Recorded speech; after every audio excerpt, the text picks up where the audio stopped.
네, 저는 5분 다 쓸 거고요. 본부장님하고 수사국장님이 답변해 주셔도 되고 참고인하고 같이 이렇게 물어보겠습니다. 답변하실 게 있다면. 네. 구로리 윤건영입니다. 질의하겠습니다. 우선 추적단 불꽃 원은지 참고인님 나와주셔서 감사드립니다. 디지털 성범죄를 심층 취재하고 있고 활동가 단체를 이끄시는 걸로 알고 있습니다. 원은지 대표님 잘 들리시죠? 네, 들립니다. 예, PPT를 볼 수 있을지 모르겠습니다만 원 대표님께서 제보해 주신 내용들을 저희가 한번 띄워보겠습니다. 피해자가 딥페이크 사진 여러 장을 가지고 경찰에 신고했더니 일선소에서 가해자를 특정할 수 있는 정보를 직접 구해가지고 와라. 원한 관계가 있을 만한 남성이 없냐라고 물었다는 겁니다. 그래서 얼마 뒤에는 그 텔레그램 방이 삭제되고 결국 종결 처리가 됐다라는 겁니다. 다음 PPT 봐주십시오.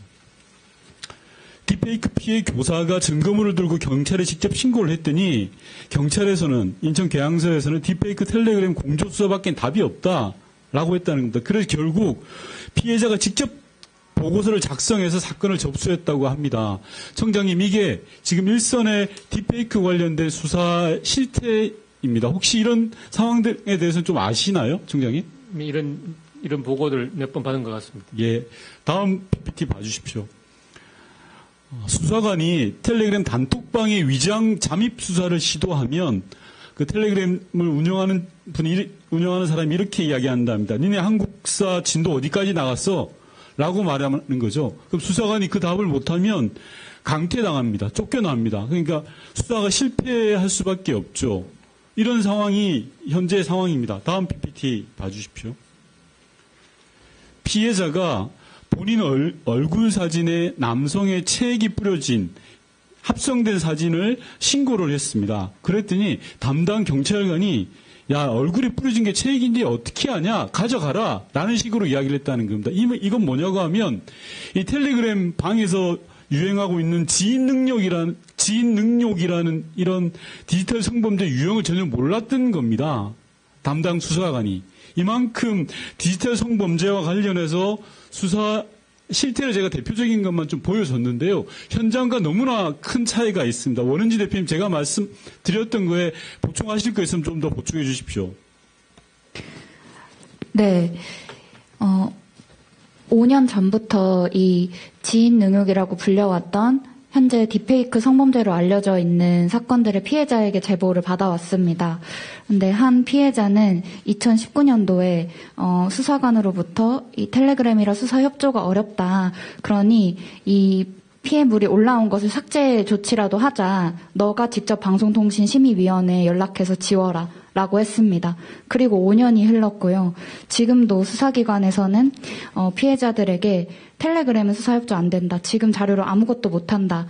앞서 보셨던 사례들이 5년 동안 피해자들이 겪어야 했던 현실입니다. 예, 청장님, 본부장님, 다음 PPT 보시면요. 이렇게 디지털 성범죄에 대해서 경찰에서 보다 더 노력을 해야 됨에도 불구하고 교육은 오히려 줄어들었습니다. 그리고 위장수사 예산도 많이 줄었습니다. 절반 가까이 줄어버린 상태입니다. 이게 정상인가요? 말로만 딥페이크 수사를 강화하겠다라고 하시는데요. 이렇게 해서는 안 되죠. 다음 PPT 봐주십시오. 경찰청에서 최근에 8월 말에 딥페이크 성범죄 특별 집중단속 보도자료를 낸 겁니다. 청장님, 본부장님 잘 아시죠? 이런 보도자료 낸 거요. 여기에서 핵심이 뭐냐고 하면 학교 전담 경찰관 SPO를 중심으로 범죄 첩보를 수집하겠다라는 겁니다. 그런데 청장님도 아시다시피 학교 전담 경찰관은 학폭을 담당하는 분들이에요. 이분들한테 딥페이크나 텔레그램 성범죄를 해오라는 것 자체가 현장을 몰라도 너무 모르는 이야기입니다. 그런데 경찰청 보도자료부터가 이렇게 나가는 겁니다. 그리고 말로만 딥페이크 수사를 제대로 하겠다, 열심히 하겠다. 교육도 줄이고 예산도 줄이고 잘 알지도 못하고 이런 상황이 발생하는 겁니다. 원은지 대표님 짧게 이야기해 주시면요. 제가 질의하고 원은지 대표님께는 마지막 말씀드리겠습니다. 다음 PPT 봐주시면요. 디지털 성범죄는 범죄 특성상 오랜 경험과 노하우를 필요한다고 합니다. 그런데 잘 아시다시피 교육도 부실하고 예산 인력도 부실하고 또 기피 부서입니다. 그러니까 매번 뺑뺑이만 돌고 전문성이 약화되는 겁니다. 이 부분에 대한 제도적인 해결 방안이 나오지 않으면 말로만 디지털 성범죄라고 떠들 수밖에 없습니다. 다음 PPT 봐주시면요. 우선 조직적으로는 사이버 범죄과나 여청과 중복된 기능을 모아서 통합부서를 만드는 걸 제도적인 부분에 대한 답이 나와야 되는 거고요. 이런 부분에 대해서 경찰 수뇌부가 한번 지나가는 호구겠지, 소나기겠지라고 생각하시면 안 됩니다. 지금은 딥페이크라든지 디지털 성범죄가 대세로 자리 잡고 있는 그런 상황입니다. 그래서 제대로 들여다보겠다라는 생각으로 임해주십사라는 말씀드리고요. 청장님 답변은 마지막에 부탁드리고 죄송한데 원은지 참고인한테 현장 상황을 한 30초 정도라도 좀 말씀할 수 있는 기회를 위원장님께 드리겠습니다. 네. 지금 뭐 청장님이 답변할 시간입니까? 먼저? 원은지 대표로 이야기 듣고 예. 원은지 대표님. 네, 발언 기회 주셔서 감사합니다. 한 1분 정도 추가적인 발언을 통해서 이 딥페이크 성범죄 관련한 상황에 대해서 도움 말씀 주시기 바랍니다. 네, 5년 전부터 디지털 성범죄를 앞장서서 수사해왔던 경찰분들을 최근에 만날 때마다 물어봤습니다. 그분들에게. 대체 이 텔레그램에서 아는 여성들 사진을 다른 여성의 나체 사진 또는 강간당하는 듯한 이미지에 합성하는 놈들, 그리고 그 합성 사진을 공개하면서 신상 공개까지 하고 피해자들의 일상까지 공유하는 이 가해자들이 가장 두려워하는 게 무엇이라고 생각하십니까? 물어봤더니 정말 일선 수사관분들 모두 검거돼서 본인의 죄가 세상에 알려지는 게 가장 두려울 거라고 말씀하셨습니다. 그걸 아는 분들이 왜 그러셨습니까? 수사를 반려한 기간이 5년이 넘었고 범죄를 방관했다는 걸 범죄자들도 압니다. 정치권에서 지금이라도 경찰에 책임을 물을 수 있어 다행입니다. 이건 5년치 국정감사입니다.